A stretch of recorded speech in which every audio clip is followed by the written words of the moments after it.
I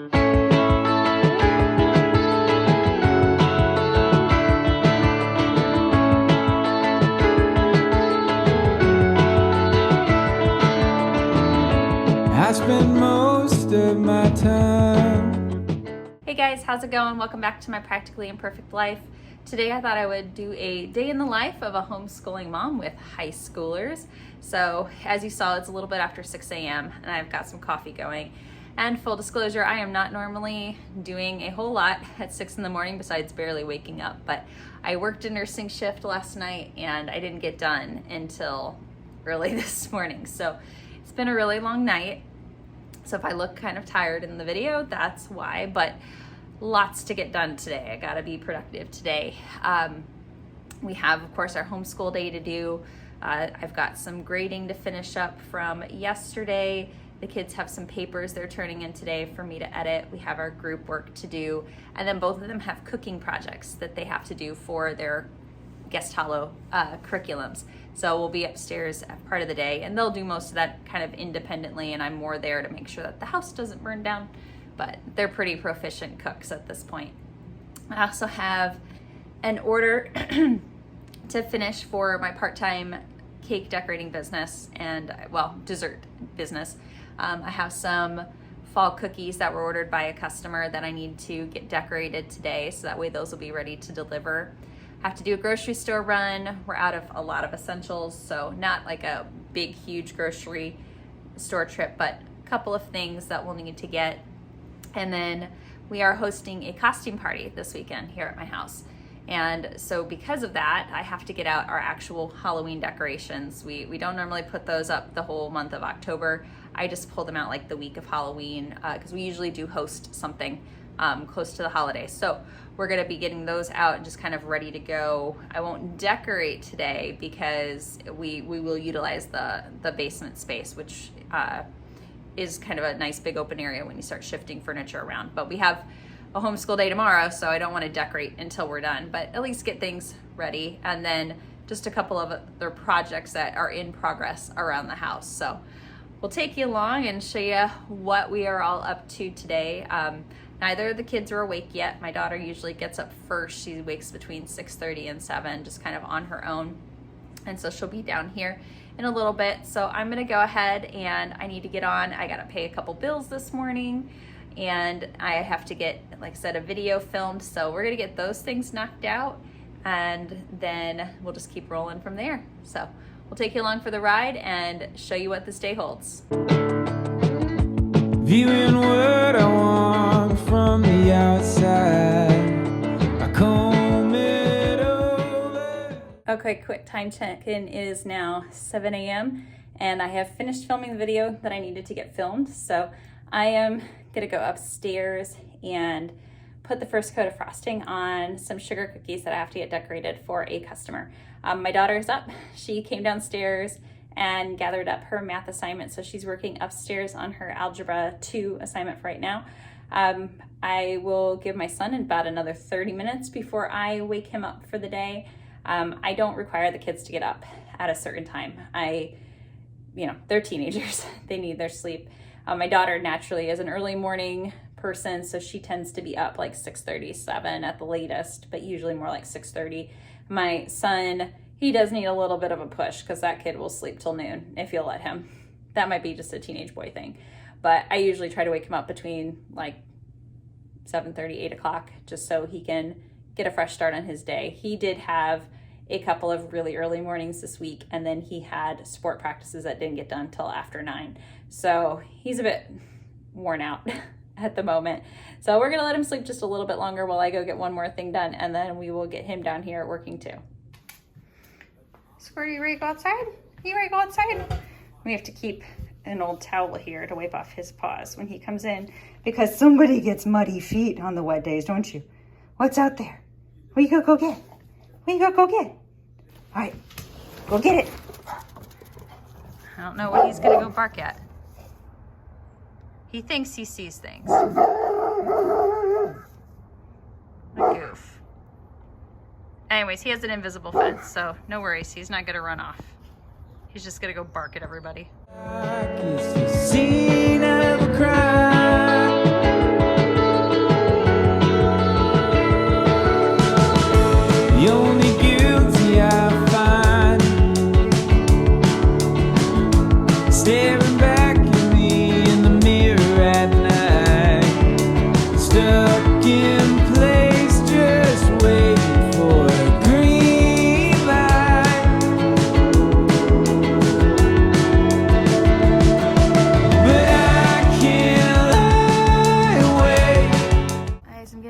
store, but there was a frost last night, and I don't know, I just think the roses are kind of, some of them are holding on to their blooms, and just isn't that so pretty?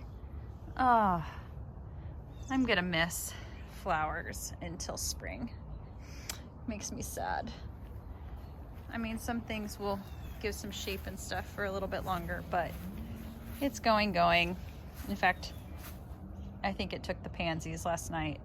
I probably should have pulled the flower pots in last evening because they're looking a little sad right now, but we'll see if they bounce back when the sun comes out. All right, it is time check, 9 a.m.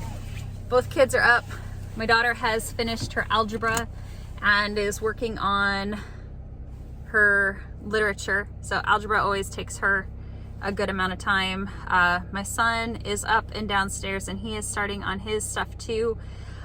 He saw I started on my sugar cookies. So if anybody has ever done any royal icing decorated cookies, you know that when you are doing kind of layers of decorations, you have to give them dry time in between. So first layer is on, we're gonna let that dry before we do the second layer, let that dry, and then add the rest of the decorations. So it is a process, and it'll take a couple of hours, you know, total, just spread out over the course of the day. Anyways, we are out of bread and milk, and the kids had some ingredients they needed for their cooking projects today. So I'm making a super quick run over to the grocery store. We live 5 minutes from the grocery store. But I just have to note that it is only 38 degrees this morning. And it was like 75 a few days ago. 75. So jacket weather has officially arrived. A little bit bummed about that, but I mean, I knew it was coming. It was just so nice that everything in the garden was looking pretty good for as long as it did, but now it's done. Okay, so it is only 9:33, which means it took me exactly 33 minutes to drive to the store, grab what I needed, and get home and unload. We are fortunate to only live 5 minutes from the grocery store, and I didn't need a whole bunch. I just was completely out of a couple of things like creamer. My daughter and I both drink almond milk. I was out of my yogurt. I love this 000 yogurt. This is my favorite. We needed protein powder, like chocolate protein powder. This is not the brand we normally get, but it was on sale, so we'll give it a shot. Daughter requested strawberries. I like these Sola bagels because they're low carb. I do try to eat low carb. I did keto for like 2 years solid, and then when I kind of transitioned to more maintenance stuff, I found this brand, really liked it. All of us eat the same brand of bread. Tonight I needed to do a dinner that I could keep going in the crock pot because it's another basketball practice night. So I got one kid at practice till 6:30 and then another going to practice at 7, so a slim window to eat. I'm just gonna make a quick version of beef and noodles. Yeah, we use this. It's probably not the best thing for everybody, but it tastes pretty darn good. It makes it easy. So that with some beef broth, and then we love these Amish egg noodles. And then I'll make some fresh mashed potatoes. I needed some protein bars. My daughter is making a dish. She needed 8 ounces of semi-sweet chocolate. That's for her botany class. My son needs his regular milk, and then his favorite cereal with strawberries. So I'm just gonna get this put away really quick, and then I haven't eaten breakfast yet. Oh, I almost forgot. I found a candle on clearance. Pumpkin patchouli, however you say it. Anyways, it smells really good. So fall candle, yay. But I haven't eaten breakfast yet because I just tend to wait until I feel hungry. So I actually think I'm gonna throw a bagel in the toaster, and then I'm gonna head downstairs and just be working on some things down there while I wait and see what the kids need help with. Notice the doctor's advice to his companions before they drink the liquid. And that's back on page 2 of 4. Before you drink, my respectable old friends, it would be well that, with the experience of a lifetime to direct you, you should draw upon a few general rules for your guidance in passing a second time through the perils of youth. Think what a sin and a shame it would be, with your peculiar advantages, that you should not become patterns of virtue and wisdom to all the young people. So how is it his friends kind of respond to that? I mean, he's basically shaking a finger at them and saying, you know, you guys are old enough to know better how to behave when you get a second chance at youth. So how do you think they would feel being kind of admonished like that, or reminded that they need to behave? Guilty, maybe. Yeah, probably in some embarrassment, wouldn't you think? Like, gosh, she's gotta give us a lecture. The kids are working quietly on their individual subjects. And so while they're doing that, I like to just kind of be available down here in case they have any questions. And then as things get done, I can check them off as being done, get things graded and whatnot, and just kind of go back and forth between here and my desk and getting grades entered. But one thing I want to work on for a little bit is catching up on some of the reading that I've assigned them for cultural geography and botany. So they read a few pages from a lot of different books each day. And so I grabbed my daughter's botany books. I'm going to start with those.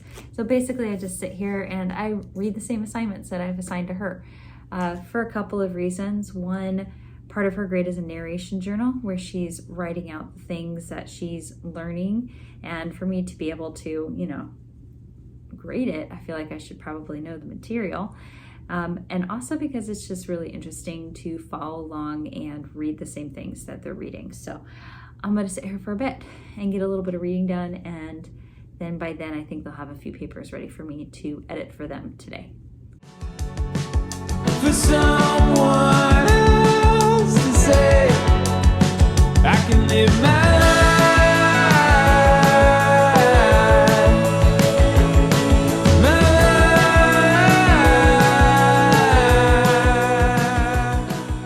You shall not make for yourself a carved image or any likeness of anything that is in heaven above, or that is in the earth below, or that is in the water under the earth. You shall not bow down to them or serve them.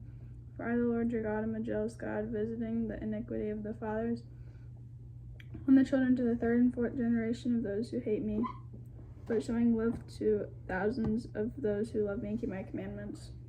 So will I satisfy my wrath on you, and my jealousy shall depart from you. I will be calm and will no more be angry. Okay, jealousy. Jealousy involves a myriad of thoughts and perceptions. Jealousy is feeling passionate and protective over something we think belongs to us or something we think we deserve. We often associate this emotion with wanting what someone else has. But jealousy does not always look the same, as it reflects the heart differently. How can this emotion be part of God's intended plan? Is there a godly place for jealousy? We are kind of continuing what we started yesterday in German. We were talking about invitations, how you would address them, what you would include with them. So this kind of builds upon this. So we're going to have you guys read. So this is a conversation between two different people. They're talking about an upcoming party. Why does he have 3 arms? He's waving his arm. He has 4 arms, Emma. He has 4. So the first part of the conversation should be pretty straightforward. Hello, Lars. Here is Henry. Hi, I'm Henry. Hey, Lars, it's Henry. And he says hi. Okay. Ik wil dich nog etwas fragen. Okay. I wanted to ask you a question. Gehst du auf ein Party von Marie? Are you going? Are you going to the party for Marie? And his reply back, ja, ich habe auch eine Einladung, which means what? Yes. Well, no, the first part. Ich habe auch eine Einladung. What's that mean? I have To think about it. I have an invitation, okay? Aber ich kenne sie gar nicht so gut. I see him, jeden means every Every day at football. And he goes, ja, ach du am Samstag, okay, on Saturday. Ich kann nicht, ich habe keine Zeit. I don't have time. I don't have any time. Starting new book, Flowers for Algernon by Daniel Keyes. So first thing you guys should probably know is that this book is kind of interesting if you actually read it, like how it's written. So it is a first-person story from someone who starts off with a very low IQ, and then he's experimented on, and then later gets a high IQ. So initially it's going to read very differently as you see this procedure happen to him, okay? And if you read it, like if you sit here and read the book, like words are spelled wrong and things like that because it's as if he wrote it and then the writing changes. All right, quick time check-in. It is 1:15 and we are done with school for today. Well, the kids are done with school for today. I have their rough drafts, so their papers they did for writing that I need to edit for them to finish up tomorrow, but I can do that at any point today because they don't have to touch it till tomorrow. We just finished group and that went fairly quick. We had a test today for art history, so that's why it was a little shorter than usual because I didn't film them taking their test. And our German lesson was a little on the short side today because it was kind of a completion of what we were doing yesterday. But yeah, so they're all done for the day. I'm gonna go upstairs and do the next round of decorating on my cookies and get those going some more. And then I'm gonna work on a couple projects around the house and probably get dinner started here shortly since it's gotta cook for a bit. Okay, so we gotta get some dinner started because I got about 40 minutes till I gotta take child 1 to practice. So we're gonna peel some potatoes, dice them up. They're gonna go in a crock pot with some broth, a little bit of onion powder, a little bit of garlic powder. Gonna cook those on high for a few hours, and then I will just like mash them right in the pot with a little bit of butter and a little bit of milk. And then in a second crock pot, I'm gonna put my beef broth, my beef meat, and some seasonings, let that go. So when we're home from practice and we're ready to eat, I should just have to mash these up, and then I will boil my Amish noodles and then add them to the crock pot with the rest of the beef noodle mix. And then those of us who are home can eat, and then my son can eat when he gets home from his practice. At least that is the game plan. So we're gonna go ahead and peel a bunch of potatoes and get the stuff in the crock pot and ready to roll. Just thought I'd show you the cookies all done. So here's one up close. So just cute little pumpkins with a little sweater detail. And while they're like semi-firm to the touch, they do take about 6 hours to dry all the way, at least. So I'm just gonna keep them in the box here and let them keep drying until it's time to have the customer pick them up. All right, working on dinner after a totally unnecessary Target trip. Well, I guess my daughter did need some things, so they got those things. But I got totally unnecessary Christmas spatulas because why not? Oh, I'm so ready for beef and noodles. Yum. Hey, Squirt. Wanna say hi? Come here. Hey, come here. Say hi to everybody. Say, oh, I'm just a sweet old man dog, aren't I? You are. Let's show everybody what a smart dog you are. Sit. Okay, shake. Nope, shake. All the way. There you go. Ready? Good boy. Hey, Loki. You wanna go outside? You wanna go outside, Loki? You wanna go outside? Ready? Okay, go get whatever it is that's out there. You going out too? Go. Be free. So that was Squirt. He's our Labradoodle, 7 years old, and he is a first generation Labradoodle, which is why he looks a lot more like a lab than he does a poodle. He's only really got like a little bit of waviness to his hair, and then he's got like these little like floofs of fur around his paws, and then like this huge goatee that grows out and we have to cut it all the time. Anyways, my husband jokes that he's the dog that was a lie because they told us he wasn't going to shed and that he wasn't going to get that big. And he's 90 pounds, 90 pounds of love though. And he sheds everywhere all the time, but you could not ask for a friendlier dog. In fact, somebody could probably be breaking into our home and he would go find his toy and just want to show it to that person. I don't think I've ever seen him be aggressive towards anything ever. We live on a farm, and so, you know, we've been bringing in barn cats periodically throughout the years. And our last set of kittens, when we got them, you know, they were just 8 or 9 weeks old, and he was like terrified of the kittens. Absolutely terrified. He wouldn't look at them. We'd be like, Squirt, look at the kittens. And he'd just turn his head away. Wasn't gonna look at the kittens. And now he is really good friends with 2 of those 3 kittens. The 3rd kitten lives with my mom now that it's old. And I think they're almost 3 themselves. But Loki is the black cat that you saw yowling at the door. He's the one who wants to go in and out all the time. Thor is an indoor only cat. He had like a genetic condition that made him prone to fractures. So he actually broke both of his hips and had to have surgery to repair them, making him an expensive cat. So he lives indoors. But outdoors, Squirt will go and like lay in the grass. Then Loki will come and like lay next to him, and the 2 of them will watch things together, and it's just really cute. So it's just nice that he has a little bit of a friend. Well guys, I think I'm gonna wrap things up there for today's day in the life.